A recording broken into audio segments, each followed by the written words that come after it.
What a man. Just a few months back, conditional support. With his unconditional support, we are able to bring investments into India and to Andhra Pradesh.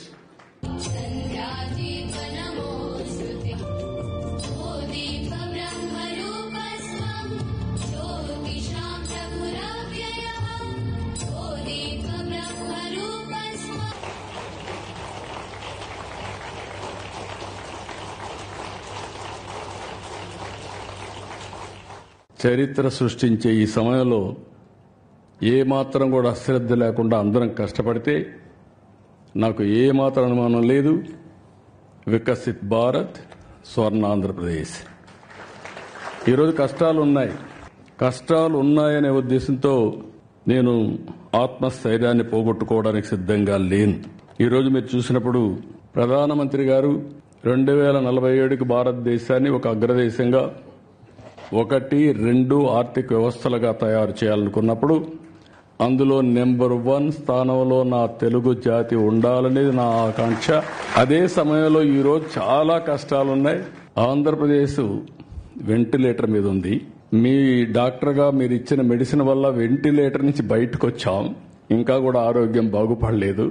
ఇంకా కొన్ని రోజులు మీ treatment అవసరం madam అని చెప్పి morning కూడా request చేశా. అటు ప్రధానమంత్రి గారు కానీ, కేంద్రంలో ఉండే మంత్రులు కానీ, ప్రత్యేకంగా ఫైనాన్స్ మినిస్టర్ గారు పూర్తిగా సహకరిస్తున్నారు. That was very nice.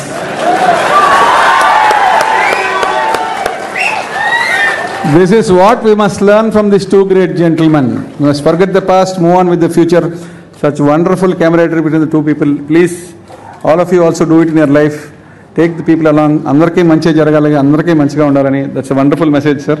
Chandrababu Naidu మరి రావడం అనేది మా ఇద్దరికి వైరం ఉంది, అది ఇది అని చెప్తా ఉంటారు.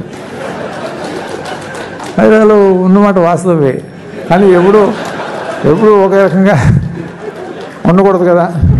ముందుకు వెళ్తూ ఉండాలి, అవన్నీ మర్చిపోవాలి.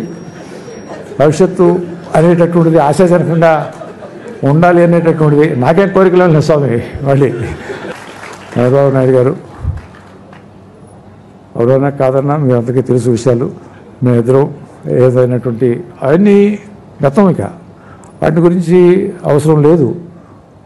మంచి జరగాలి, మంచిగా ఉండాలి, అందరితో బాగుండాలి, అందరూ బాగుండాలి అని కోరుకుంటూ ఆయన చేసేటటువంటి ఆ కృషికి నేను అభినందనలు, మనస్ఫూర్తిగా సంతోషాన్ని వ్యక్తం చేస్తూ ఎటువంటి విషయాలు పెట్టుకోకూడదు అనేటటువంటిది నా యొక్క మనస్ఫూర్తిగా ఈ సందర్భంగా తెలియజేసుకుంటూ, ఇదివరకు పుస్తకంలో రాసినటువంటి విషయాలు ఉండవచ్చు, కానీ గతం అదంతా. ఇక ఇవాళ మనం దాని గురించి అవసరం లేదు అని భావిస్తూ ఈ అవకాశం